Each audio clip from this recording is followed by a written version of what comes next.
Hello investors, स्वागत है आपका हमारे चैनल इन्वेस्टमेंट के बाज़ार पर। दोस्तों 2 तारीख का आज दिन है और बेसिकली यहाँ पर एक्मे सोलर आईपीओ 6 तारीख से बाज़ार में ओपन होता हुआ देखने को मिलेगा। काफ़ी सारे सवाल हैं यहाँ पर रिटेलर्स के। क्या वारे रिन्यूएबल्स का जो आईपीओ आया था, वारे एनर्जी का आईपीओ आया था, उसी सेक्टर से बिलोंग करती है कंपनी, तो उस जैसा आईपीओ है क्या? उतना धमाका यहाँ पर हो सकता है क्या? पी वैल्यूएशंस पर कंपनी अपना आईपीओ लाई है क्या? प्राइस बैंड है और क्या ग्रे मार्केट है? फाइनली आखिरी में मैं आपको ये भी बताऊंगा कि आपको अप्लाई करना चाहिए, अवॉइड करना चाहिए। तो बिना किसी देरी के वीडियो को यहाँ पर हम शुरू करते हैं। सबसे पहले एक्मे सोलर की यहाँ पर हम वेबसाइट पर गए हैं। Striding towards our green goals, Acme Solar Holdings files RHP with SCB. तो बेसिकली मेन वेबसाइट पर कंपनी डाल रखा है कि डेफिनेटली आपको इशू पब्लिक करते हुए देखने को मिल रहे हैं, आईपीओ आता हुआ देखने को मिल रहा है कंपनी का। एंड बेसिकली कंपनी की अगर बात करेंगे तो पावर जनरेशन कंपनी है, जहां पर company top 10 renewables energy player in India के अंदर आते हुए देखने को मिलते हैं। 2015 के आसपास कंपनी की शुरुआत होती हुई देखने को मिली। एंड यहाँ पर बेसिकली कंपनी बढ़िया कामकाज करती है रिन्यूएबल एनर्जी सेक्टर के अंदर। और आपने देखा होगा ये जो 2025 रहता हुआ देखने को मिलेगा, वो रिन्यूएबल सेक्टर के लिए एक बहुत अच्छा चेंज लाता हुआ देखने को मिलेगा। Top sectors to watch out for 2025 के अंदर आप कह सकते हैं रिन्यूएबल सेक्टर रहता हुआ देखने को मिलेगा।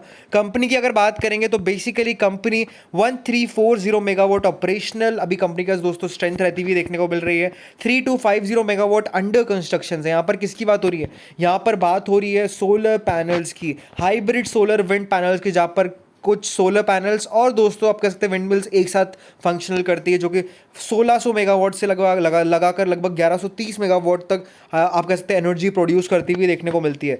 3 बेसिकली कंपनी के मेजर प्रोडक्ट्स है, जिसमें विंड मिल आता है, सोलर पैनल्स आते हैं और hybrid solar panel plus wind mill है। तो ये बेसिकली कंपनी बढ़िया कामकाज कर रही है और काफ़ी सारा अभी दोस्तों कंपनी और आप कह सकते हैं प्रोजेक्ट्स पे काम करती हुई देखने को मिल रही है, जिससे कंपनी मैक्स टू मैक्स यहाँ पर पावर जनरेशन करती हुई देखने को मिले। बाकी आगे यहाँ पर हम बात करेंगे कंपनी के फाइनेंशियल्स की। तो बेसिकली कंपनी की अगर बात करेंगे तो कंपनी का जो रेवेन्यू है वो 7% से इंक्रीज हुआ है, लेकिन जो कंपनी का प्रॉफिट आफ्टर टैक्स से ईयर ऑन ईयर बेसिस पे वो लगभग यहाँ पर कितने परसेंट से इंक्रीज हुआ है? वो लगभग 22,084% से इंक्रीज हुआ है। जी हाँ, जहाँ पर कंपनी 3 करोड़ के घाटे में थी 2023 के अंदर, 2024 में 700 करोड़ का कंपनी प्रॉफिट जनरेट करती हुई देखने को मिली है। तो बढ़िया जंप देखने को मिला है। रेवेन्यू की अगर बात करेंगे तो 2022 में 1560 करोड़ का रेवेन्यू था, जो कि घटकर पिछले साल दोस्तों आप कह सकते हैं 1360 करोड़ का है, और इस साल कंपनी का रेवेन्यू 1466 करोड़ का। तो रेवेन्यू में दोस्तों इनकंसिस्टेंसी यहां पर आती हुई देखने को मिल रही है।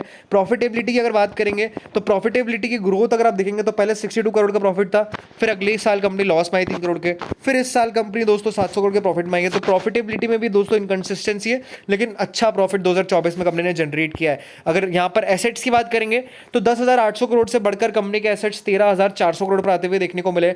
नेटवर्थ कंपनी की 1900 करोड़ से बढ़कर 2500 करोड़ पर होती हुई देखने को मिली है। बोरोइंग्स की बात करेंगे तो 9,319 करोड़ की बोरोइंग्स करंटली कंपनी के पास है। एंड ओवरऑल बोरोइंग्स की अगर बात करेंगे तो बोरोइंग्स काफी ज्यादा है। डेट टू इक्विटी डेफिनेटली इसका काफी ज्यादा रहता हुआ देखने को मिलेगा। एंड यहां पर अगर आप बात करेंगे कंपनी के पीयर्स की तो basically Adani green, renewable energy global, ये कुछ कंपनी के पीयर्स अगर आप उस बेसिस पर देखेंगे तो RONW कंपनी का 27% का है। एंड ओवरऑल EPS कंपनी का 12.5 का है। अगर पी वैल्यूएशंस की बात करेंगे तो 290 रुपए के प्राइस बैंड पर, 289 रुपीज़ के प्राइस बैंड पर कंपनी अपना आईपीओ लाई है। उस हिसाब से आप देखेंगे तो लगभग 23 का पी मल्टीपल यहाँ पर रहता हुआ देखने को मिल रहा है। और इन कंपनी का पी रेशियो देखेंगे तो कुछ का 291 है, कुछ का 48 है। कंपनी का रेड हेरिंग प्रोस्पेक्टस में दोस्तों था, जो मैं आपको दिखा रहा हूँ। बाकी यहाँ पर अगर इस इशू की बात करेंगे तो 2,900 करोड़ रुपीज़ का इशू है, जहाँ पर मैक्सिमम पोर्शन फ्रेश इशू का है। तो ये काफी पॉजिटिव बात है कि सारा पैसा जो है वो कंपनी के पास ही जाता हुआ देखने को मिलेगा। कुछ पैसा जो है 505 करोड़ का यहाँ पर कंपनी OFS लाती हुई देखने को मिली है। यहाँ पर अगर आप बात करेंगे प्राइस बैंड की तो 289 रुपीज के 51 शेयर्स आपको यहाँ पर मिलते हुए देखने को मिलेंगे। 6 तारीख से 8 तारीख तक ये आईपीओ ओपन रहेगा और 2 रुपए के फेस वैल्यू है। तो काफी प्री स्प्लिटेड ये शेयर ऑलरेडी रह चुका है। बाकी एक इंपॉर्टेंट बात और है कि यहाँ पर जो फ्रेश इशू है उसमें अगर आप देखेंगे तो लगभग 75% पोर्शन जो है QIBs का है। उसके बाद 15% आप कह सकते हैं एच का और 10% यहाँ पर दोस्तों आप कह सकते हैं रिटेलर का है। तो रिटेल का काफी कम पोर्शन है। अगर आप देखेंगे तो 2900 करोड़ का इशू है, तो यहाँ पर आप मान के चले 10% हुआ तो 290 करोड़ का आसपास रिटेल का पोर्शन रहा है।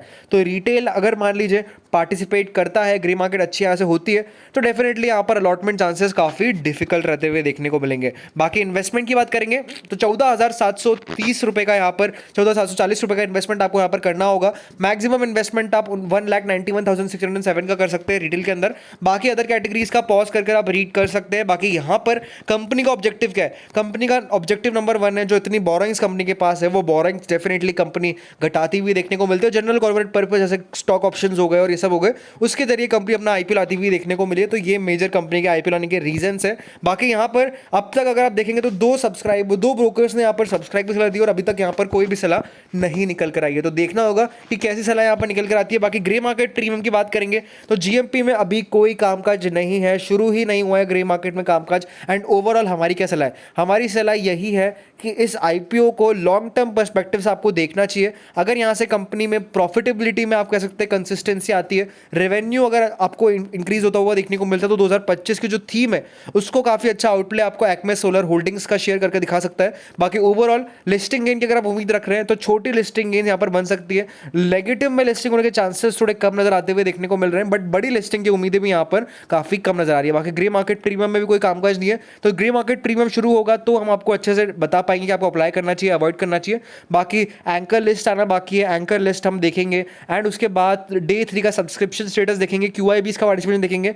वो सब सिनेरियोज को कैलकुलेट करने के बाद ही हम आपको अप्लाई अवॉइड कर देते हैं। बाकी करंटली फाइनेंशियल्स को देखते हुए लॉन्ग टर्म पर्सपेक्टिव में कंपनी आपको अच्छे रिटर्न्स कमाकर दिखा सकती है। तो होप सो आपको वीडियो पसंद आया होगा। अगर आपको वीडियो अच्छा लगा चैनल को लाइक करें, शेयर करें, सब्सक्राइब करें। Thank you for watching this video.